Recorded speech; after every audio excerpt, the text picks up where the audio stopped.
Hey there, it's Andrea, and welcome to the Voice of Influence podcast. Today I have with me Reverend Dr. Stephanie C. Holmes. She is a certified autism specialist, is the owner and founder of Autism Spectrum Resources for Marriage and Family, LLC, and wrote a book with her family about the impact of neurodiversity in their family, and it's called Embracing the Autism Spectrum: Finding Hope and Joy, Navigating the Neurodiverse Family Journey. I am really, really excited to have you on the show with me today, Stephanie. Thank you for being here. I'm so glad to be here. And sorry, my name and all that's such a mouthful. It can, sometimes I trip up on it myself. Like, which one am I? How do I say it? Yeah, that's great. It's great. So, Reverend Doctor, so tell me, explain. So it is an interesting combination, isn't it? Like when I hear the Reverend Doctor, I immediately go to Martin Luther King Jr. That's how my brain like finishes that sentence when I hear the Reverend Doctor. So I started out as a licensed professional counselor early in my career, just thinking, I'll be a Christian counselor, serve the church community, bring quality care to believers, and all of that. And that was just kind of the career goal and dream at that time. And then, kind of fast forward, my daughter began having some issues at school. I began reminiscing back to this thing called Asperger's syndrome, as it was called back then, to say, this kind of sounds like this could be it. With her being diagnosed, we really had difficulty finding providers, counselors, um, people in the church to understand really what autism and neurodiversity was. So after years and years of just trying to find her the help that she needed, I eventually kind of said, you know what, maybe I should step into being some of the resource that I wish I would have had. And so from there, it kind of took on its own, this own journey that I found. If I Sometimes when you want a seat at a certain table, you have to have a certain credential or a certain degree to be there. And so I walked forward and got it, became ordained so I could kind of have that seat in churches with other pastors and ministers. And then I went back to school and got my doctorate in education so I could have a better communication with educators, so I can speak to counselors and ministers and educators and have maybe a broader perspective and diversity when I'm able to talk in these different spaces. Mm. Makes a lot of sense. I mean, building credibility and being able to have credibility with your audience, I mean, that's something that's really important to be able to Yeah. influence them. I felt I definitely had to move. At first, people tried to kind of typecast me as an autism mom or like an autism blogger, like, she's just writing from her perspective as a mother. And it's like, well, that's important. That also gives me cred. I've lived through and worked through, having a child on the spectrum and our relationship, and she's an independent adult and all of that great stuff. But at the same time, I'm a researcher. I was a licensed professional counselor. I am an ordained minister, and so just wanting to broaden that I want to connect with the audience, that if you're a parent on the spectrum, I can connect you at that level. But with educators, sometimes, and academians, it's like once they typecast you as like this autism mom, they try to mute your voice. And so that became important to me to kind of get a little bit of a megaphone, Mm. not to promote myself, but to promote the platform of autism and neurodiversity advocacy. Mm. Yeah, I really get that because still every once in a while I get a question about what I do, and or somebody will say, You're a mom blogger, right?"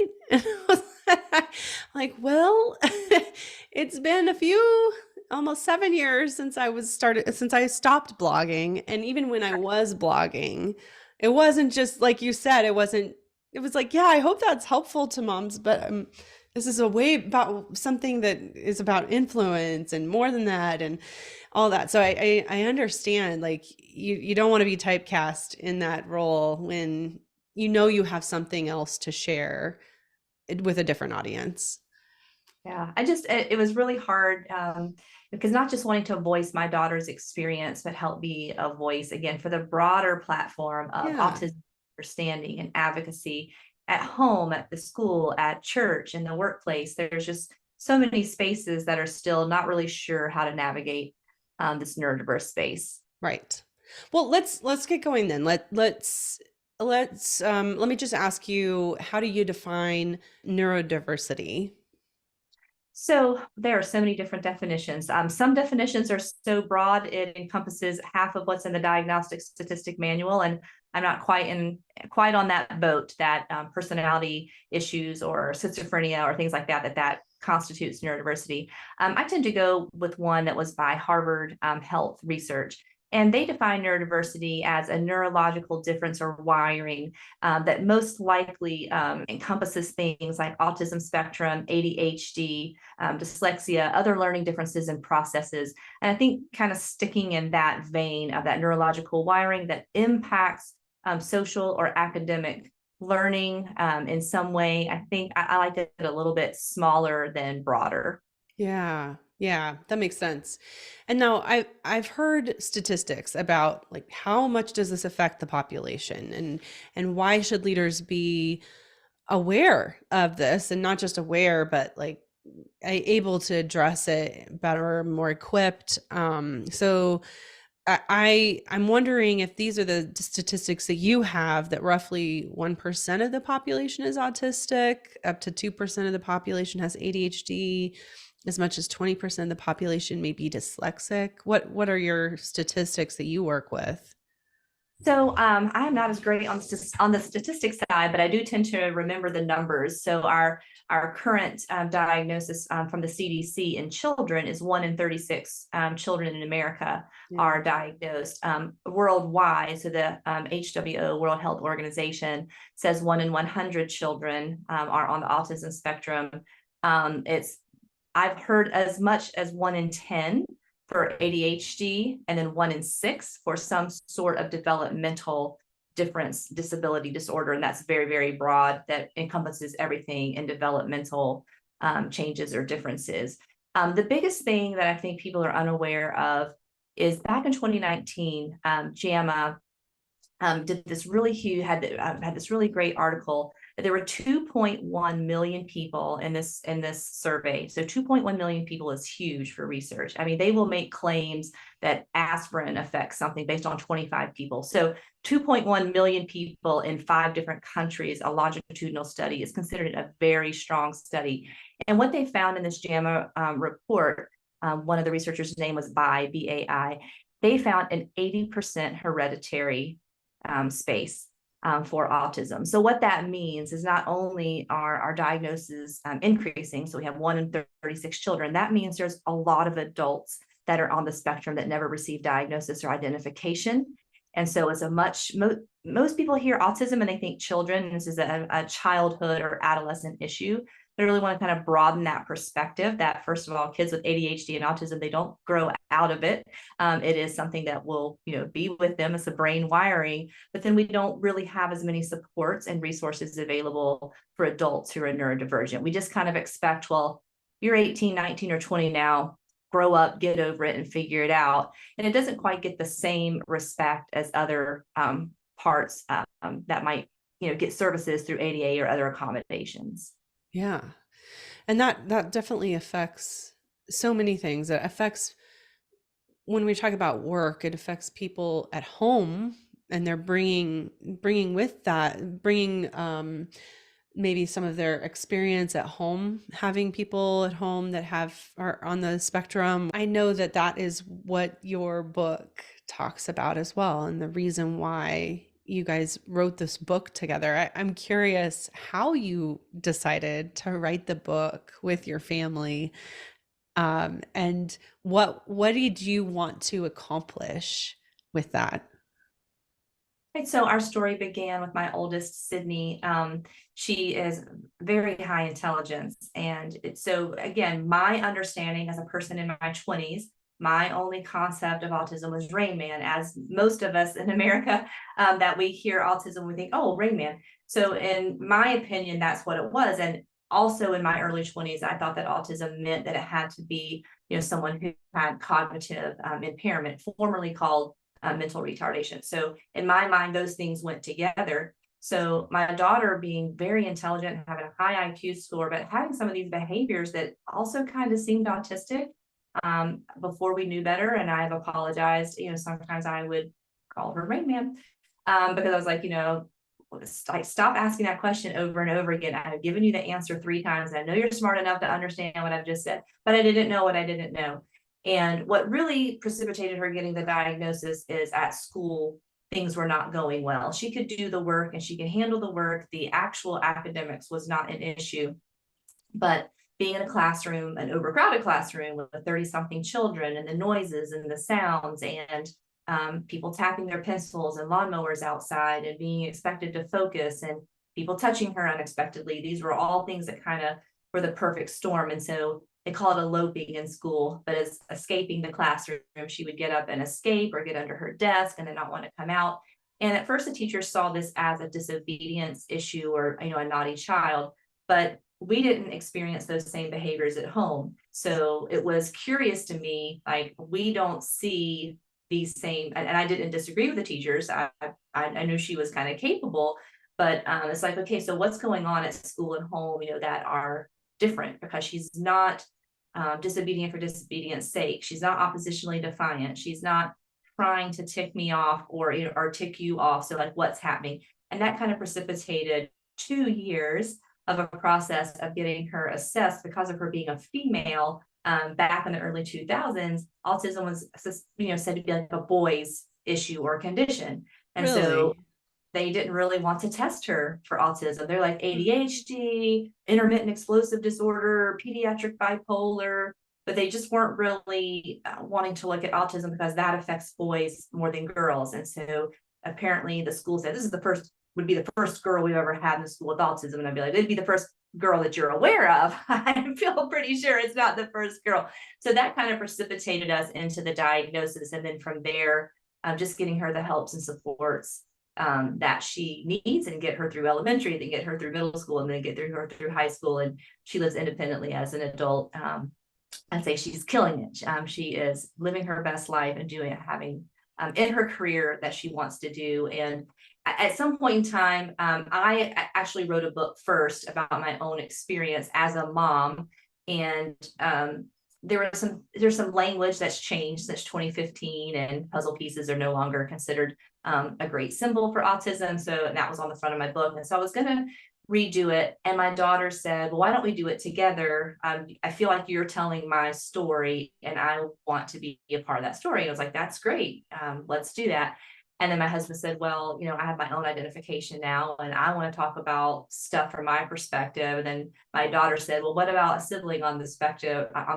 There's, you know, impacts and challenges there too, especially when you're the younger sibling. And so we all just kind of sat down to do it. It came together, and voila, here we are with the published book. Yeah. And you mentioned your husband said that, you know, now that I have my own identification. Can you explain? So earlier in the book, in my first book in 2015, by that time, he and I were kind of suspecting that we were a neurodiverse couple. We had some aha moments. He was like, yeah, I mean, I've always said Sydney and I kind of think alike and we process alike. And sometimes he could kind of understand some things that, you know, she was meaning or going through when there was miscommunication. And so as we kind of pursued that, he said, well, if that's going to be true, I really want to have an official assessment. I mean, it's great that we call ourselves a neurodiverse couple, but so he went through with an assessment in 2019 and got his certificate, as he said, that he's on the spectrum. And so now with that in play to say, hey, this kind of fits what the studies are showing and what I'm seeing in my practice. A child or a grandchild gets diagnosed, and then kind of you go up the tree and you start looking for where did that come from, and you start finding the family tree and people who had AS traits, or engineers and IT people, and it's like, okay, we're seeing where this comes from. And so we felt like that 2.1 million participant study certainly backs up, you know, our experience. So we just decided that, you know, especially in the Christian space, there's not a lot of people talking about neurodiversity, not talking about marriage and family, and even how do you accommodate neurodiversity at church? Church can be a very sensory, very loud place. So how do you accommodate and be inclusive in the church as well? So that kind of just opened the door to the Autism Spectrum Resources for Marriage and Family. I switched my focus from being kind of a counselor that worked kind of in the general population to specifically with special needs, autism, marriage and family, because I feel like that's an underserved population. Yeah. Do you ever feel kind of exhausted or um like you're not only experiencing it at home, you've wrote this book, you're speaking about it, but then you're also that is what you've built your practice around. Does that ever overwhelm you? Yes. I was just reflecting back on this previous year. We really started our podcast started gaining some traction. And then, okay, then there's the push to create YouTube content and then to have a blog every week. And then we're also writing a book and we have a daughter getting married and we're still serving families. And then, oh, we go to church and we have a, a marriage and all of that. And I actually last year got diagnosed with adrenal fatigue. So Oh I'm yeah. one of those type A producer people, and I just keep pushing, pushing, pushing because the passion pushes me forward. To get the voice out to do. And for this year, my goal is rest and balance and moderation while we're writing another book and another daughter's getting married. But it sometimes is exhausting because it's emotionally exhausting too, because as an empathetic person, first of all, I can feel, a lot of what the marriages and families are going through, and I just can't be that totally objective person because I do have a feel of what's going on in the marriage and family, and so I do. I'm still in touch with people I'm not even counseling or coaching anymore because I'm like, I remembered they had this thing, and then 5 years they wanted to do whatever, and it'll pop in my mind. And I'll say, "Hey, y'all wanted to do this thing. Did that happen for y'all? Did he get to go there?" They're like, "I can't even remember. I can't even believe you remember that." And it's like, "Well, I'm still rooting for you. I'm still hoping he goes to college. I'm still, Yeah. rooting for independent behavior." So I think that's kind of part of it. Is I do care deeply, not just about the platform and advocacy, but I kind of tell people once you're in my circle and I know about you and we've worked together for a while, I'll never not know about you. I'll be wondering, like, how did little Johnny or little Sally do? Did they make that next step? How's the family doing? That's just kind of how I'm wired. And so while that empathy and compassion is great, sometimes it does lead to kind of like a caretaker or compassion fatigue as Yeah. well. Yeah.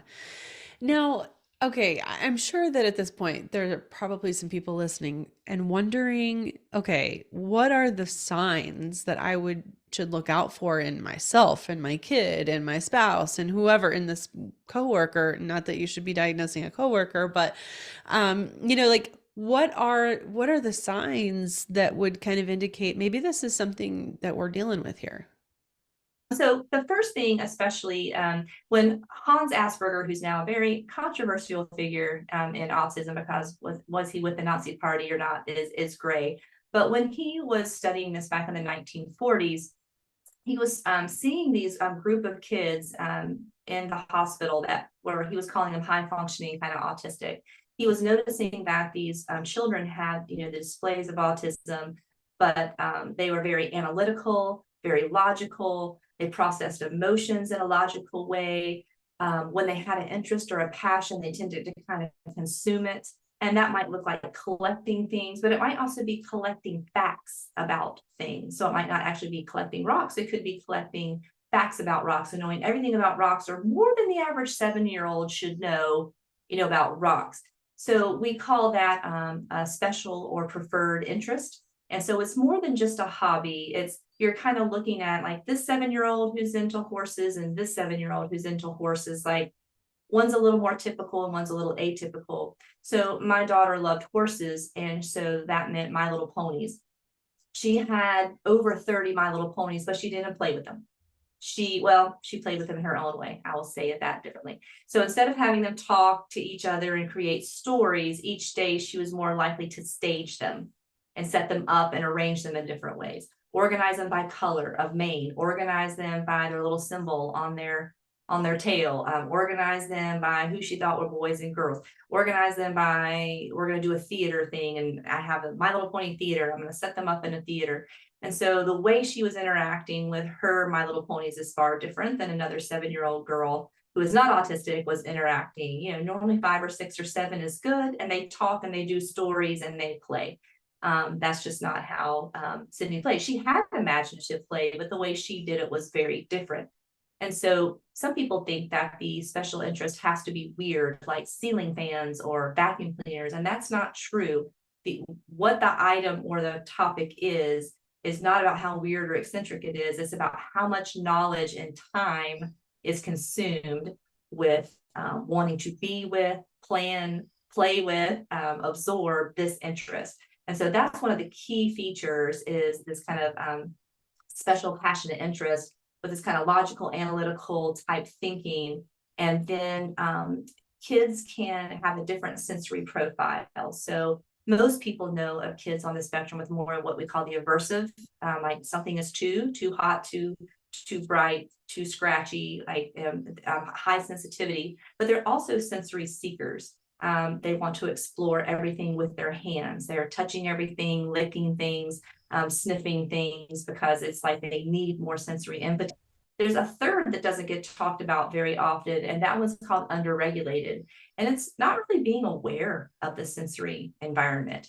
Maybe you're wearing shorts when it's 30 degrees outside because you like shorts, and it doesn't matter kind of what the temperature is, or the body doesn't regulate temperature the same. So those different profiles can make a different presentation of kind of what you're seeing. And so sometimes clinicians will miss that. And then the final thing can be different is the social language and pragmatics. That simply means how words are used in language. So while we, like in England and in America, we both speak the English language, but we use words differently, or sometimes a word has a different meaning. It's sometimes that same thing with a neurotypical and a neurodivergent person. We're using the same language, but we're using that word to mean different things, and how we orchestrate our sentences and communicate back and forth are a little bit different. So there can be some misunderstanding and miscommunication through a neurotypical and neurodivergent person. So that's kind of the broad criteria for what you're looking for. It may or may not come with behavior issues. Because my daughter had behavior issues at school, it was identified earlier. When people don't have those behavior issues, if they instead of dysregulating and kind of melting down, they internally melt down. You don't usually see that in school. And for a teacher, if that child's not bothering me, or they're not disrupting the class, them being a little shy is not going to get them sent for a diagnosis. So some kids who more shut down or internal, they get missed as well. Oh man. Yeah. I can see that. I wonder if there is still a lot of stigma associated with it, that people are afraid of getting diagnosed, or afraid of diagnosing their kids, or that sort of thing. How would you speak to that? I see, I love you, Christians. I am one. I see the biggest stigma in church and faith circles, Hmm. because maybe some people don't believe in labels, or having a label means that you've done something wrong as a parent, or especially in prosperity gospel circles. If I live a certain life and do certain things, I'm supposed to be blessed, but turn that around, and that means if my child has a diagnosis, or if I have a sickness, or if we have financial trouble, I'm not being blessed. I'm doing something wrong. I'm not I'm not God's favorite kind of thing. So there's a lot of that still goes on in the church. And then even I was just reading a story in Australia. They're considering passing a law. I don't know if they've done it yet, that to make people on the spectrum identify before they can get a license. And then maybe not allow them to have a license, or put different restrictions on them about getting a license. So if I'm an adult and I'm on the spectrum, and I just got diagnosed at 30 and I've been driving for 15 years or so, would I really want to be, outspoken about that if that's going to cause me, problems with my driver's license? And I do find that in age demographics, people who are a little bit older, maybe my age and older, 40s and older, there's a little more stigma to having any kind of label or diagnosis, where the younger generation coming up has embraced differences and counseling. I mean, I hear college students all the time being like, oh, yesterday I was talking with my therapist. And, so there's not as much kind of stigma, almost a little too loosey-goosey, like everybody wants a label or a diagnosis. But there's certainly this kind of age divide of that. And then certain cultures see labels. Asian cultures, for example, might see diagnostic labels in a negative light, because it could be dishonoring, or it could be bringing something negative to the family, or attention to the family. So it could be culture, it can be age, but I think the Christian culture especially is sadly kind of keeping some of the stigmas. and not making it really safe for people to come out and really be talking about the differences and how they view the world. That's interesting. And it seems like it would be hard to do at work too. Absolutely. While there are ADA accommodations and autism does fall under ADA accommodations, there is a case that just happened in my state where the individual did come forward and say that they were on the spectrum, and then they didn't. Then suddenly they lost their job, and so it went to court, and there was this big discrimination suit. But it was one of the bosses said something to him like, if I would have known you had Asperger's or you were on the spectrum, I never would have promoted you. So it's like, here he is, one of the top producing people in the company, and on his team, but just the stigma of what does that mean, and do we want an executive who's on the spectrum? So some people, unless they really need some accommodations, might keep that to themselves, because I've heard adults say, like, once I've told somebody, people treat me differently, or they stop talking to me like I'm a child. Like, all of a sudden we've had normal conversations and now they know I'm on the spectrum, and they're slowing down their speech and making sure I'm understanding. And like, that's ridiculous. It's infantilizing me. And so I wish I would have never told. So It's like there's seeing a somebody in a wheelchair and then talking loud to them. price. Like, It doesn't make oh sense at golly. all. So there's a lot of different, some adults are really trying to bring kind of the neurodiversity movement, that I'm different in a way that's okay, and we need different brains. Dr. Temple Grandin says that we need all kinds of minds. She would say, because certainly in certain fields, that the way that the autistic brain works is wonderful for architect and engineer and art and science and math and computer science and many other things. When they find that niche and they apply that, where the issues can be relationally and the social pragmatics of speech and communication, that can be where some of the difficulty is. But there was a time in our nation, over 100 years ago, where we really valued inventors, and we valued people who brought ingenuity and stuff. And then we kind of switched to what we value in America. It's like how many likes you get on your social media and how cool you look and this image that you put out. We don't value production and ingenuity as much as like who has the most likes, on their social media accounts. And so that shift, I think, even kind of brings that stigma out, because we kind of changed as a culture what we value in people. That's really interesting. I had not thought of it like that, but I can see what you're saying. Yeah. When we're thinking again about work or any other environment like church or home, I mean, what are some of the positive things that neurodiversity brings? Like why should we be embracing it more, even beyond our, it's ethically important. And if we care about people, it's important. But even on a sort of like functional, this is going to make us better kind of thing. Like what makes neurodiversity important and helpful? So one of the wonderful things about the autistic brain is it's a problem solving type of brain. And so sometimes, like in computer programming, they might see bugs or flaws that other people can't see, because of kind of, I used to say out of the box thinking, but my husband said I never even owned a box. So I don't even know what you're talking about, out of box thinking. I've never even had a box to be out of. And that's true. He's like a problem solver, and that logical, analytical thinking style can bring different perspectives, to different things that a company might be doing.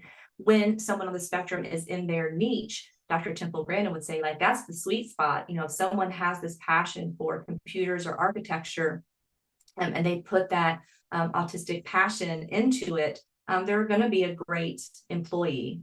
They're going to know the rules, want to do it right.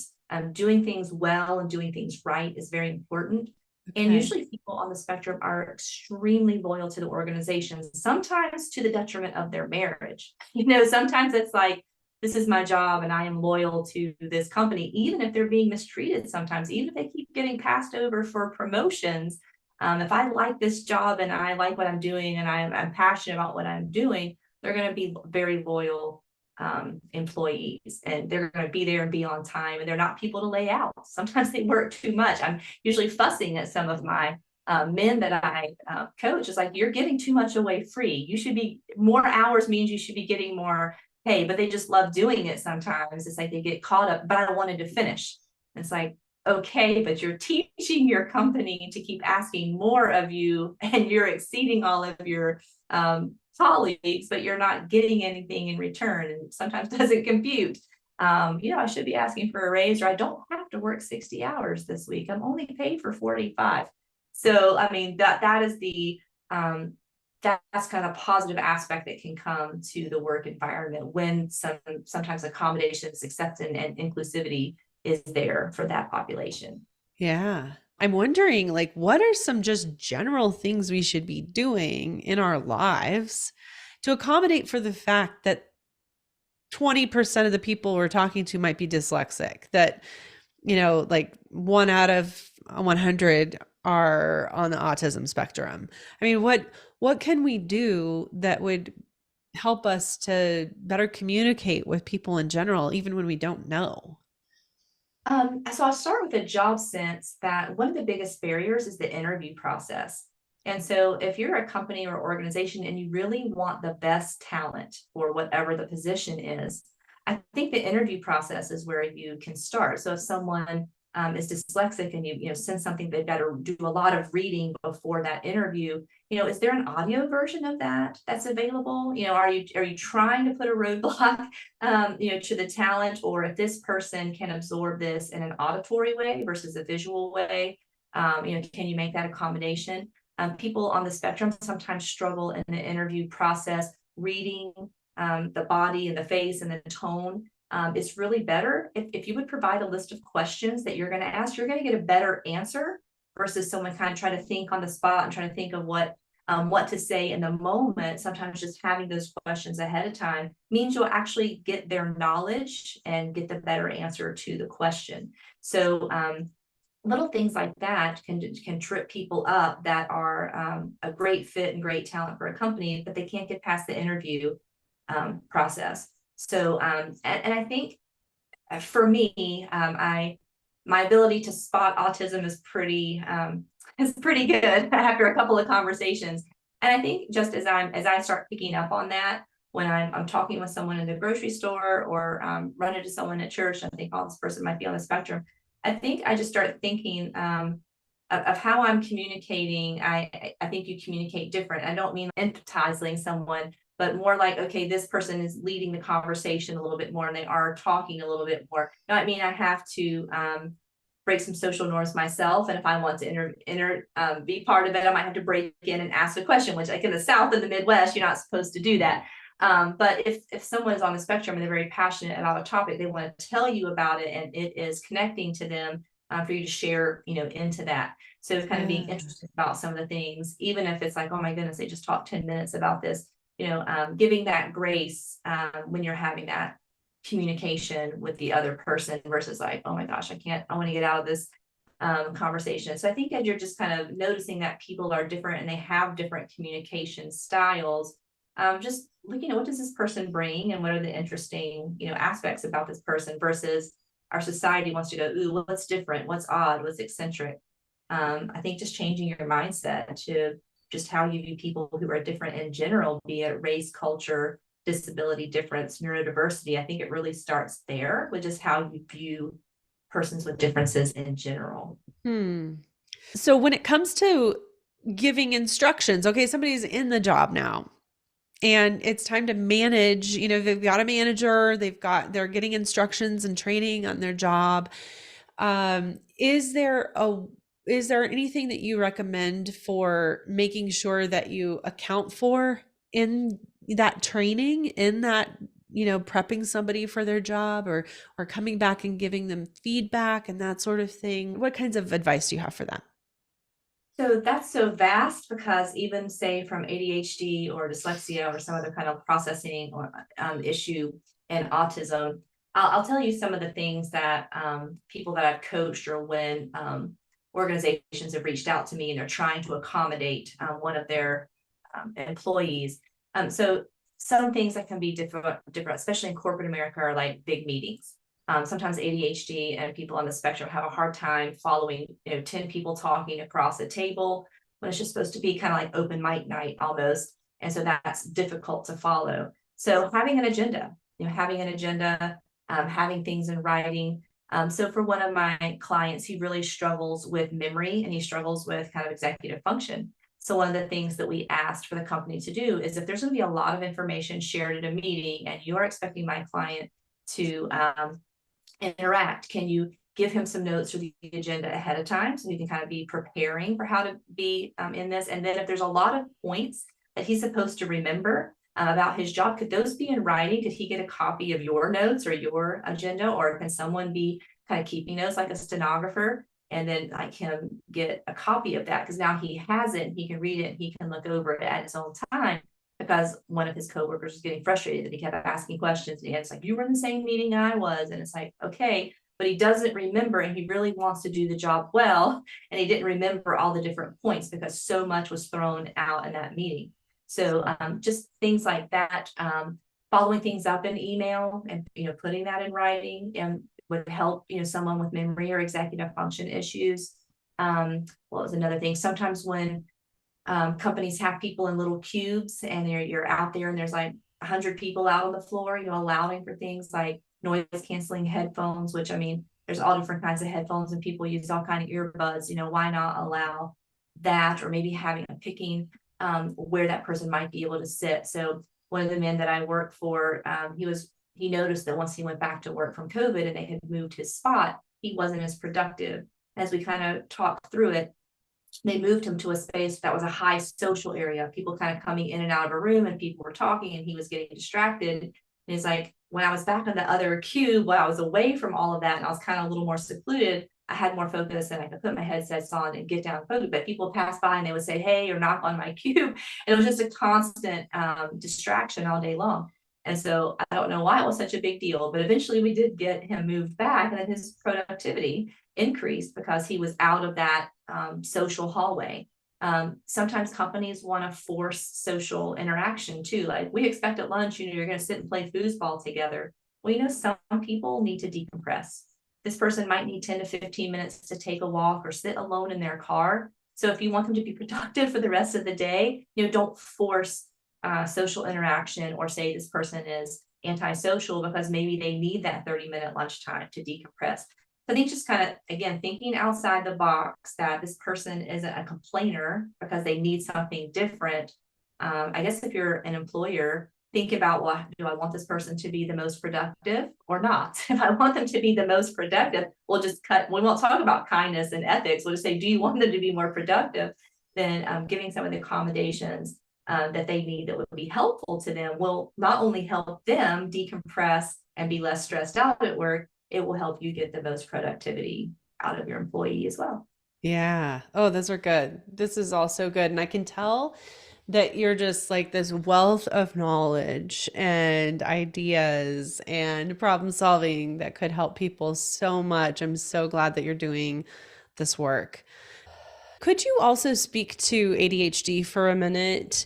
I wonder if you could also give us some thoughts on any other like generalized tips that you could give us on understanding it and accommodating for it. So ADHD and autism have some crossovers. And so sometimes it's even hard for a clinician to make that distinction. And prior to the DSM-5, which I think was 2013, a clinician actually couldn't make both. They had to choose ADHD or they had to choose autism. But there are many people who have co-occurring autism and ADHD. ADHD has kind of three primary types. There is the inattentive type, there's the hyperactivity type, and then there's kind of a combination of both.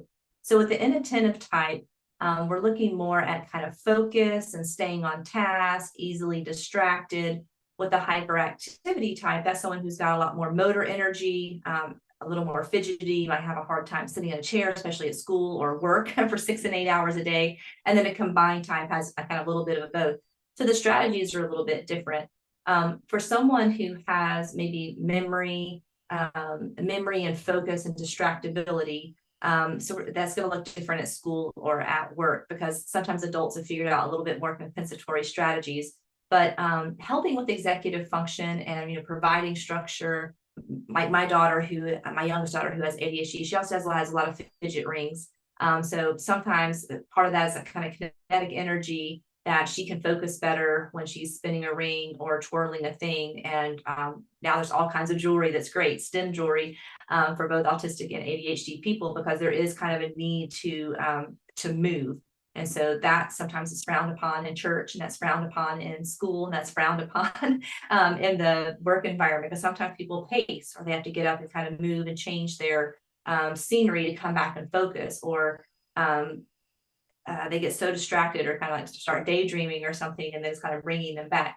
So I think that, again, kind of based on kind of the type that the person has, at school, that's going to be different accommodations. At work, it's going to be different accommodations, and at church too. Because if you think about church and Sunday school and children's ministries and youth groups, you're still asking kids and youth to be still or focus for long periods of time. And so you've got to kind of take into consideration movement breaks or sensory breaks, focus breaks. And just because someone is sitting there, they might not be paying attention and focus, because a lot of inattentive type, people are really creative, but they're doing something else in their head and they might have missed instruction.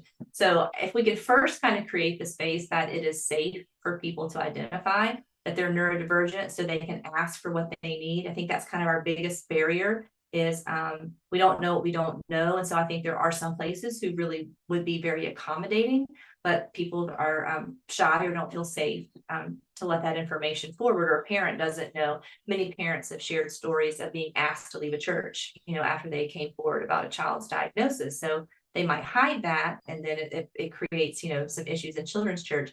So I think kind of the knowledge of it, and then if you're willing to think, not just how do I accommodate ADHD, or how do I accommodate autism, how do I accommodate learning, but if I have a child who thinks and does things differently, and I want them to be a part of the group, how do I help them problem solve how they can be a part of this group? Do they need to sit here? Do they need to sit there? Do they need to sit outside of the circle?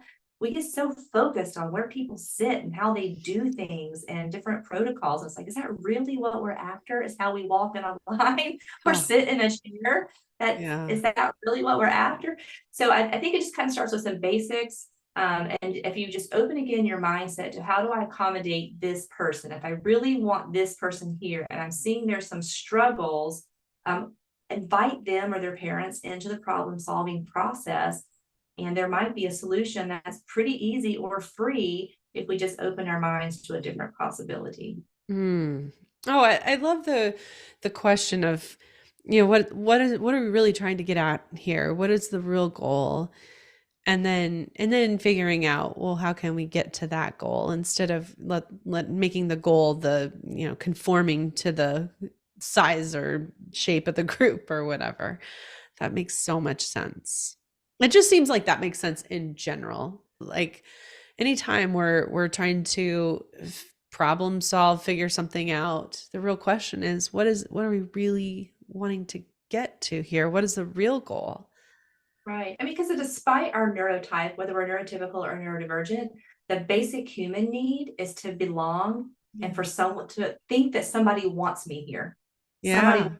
part of this group, and this is a group that I can belong to. That is like a basic human need. And so there's a myth, oh, people with autism or ADHD, they just want to be left alone. They just want to isolate. And the answer is no. They have chosen sometimes to isolate because they have not been accepted. They do not feel like they belong, and it's causing a mental health problem, or you get bullied or you get teased, and you find out because of this difference, people don't want you there. Isolation is a compensatory strategy. It is not what the person ever wanted. And then the more someone has maybe had to isolate or felt they had needed to isolate because they weren't belonging or finding that acceptance, the harder it is to get that person kind of back. Especially like COVID was really difficult for the people that I work with, because there's certain places that people went and then certain places shut down, and that was part of the routine. And then kind of being in the house for 18 months and then trying to encourage people to go back out and to do, and it was really disruptive. It was disruptive for all of us, but it was really disruptive for family with special needs, kids and differences and Mm. divergencies. It was we lost some of the goals and gains that had been made during that isolation period. And if you aren't a family that had a special needs child, think about how isolated you felt during that time of COVID, and just know that there are families who experience that all the time. That is their daily life. We all experienced a little bit at COVID, but those with special needs kids or with medical fragilities, that's their everyday experience. Mm. That's a really good point. So, one more question about all this. If you're noticing something, whether it be in your child and somebody else, maybe let's say especially somebody else, somebody that's you don't have responsibility for them. Maybe it is somebody at work, maybe it is somebody, some friend or some friend's child or whatever it might be. What is the responsibility of the person that might be seeing something? Is there anything that you could say that would not be inappropriate? Ooh, that's very dicey. Because so That's the the reason people why I'm asking you. because even as a professional, I have to be careful that I'm not running around diagnosing people that aren't asking for my, opinion. Because I spot things and I'm like, Yeah. oh, on the spectrum, ADHD. Yeah. My brain doesn't turn that part off. So from my perspective, unless I'm asked, I usually don't.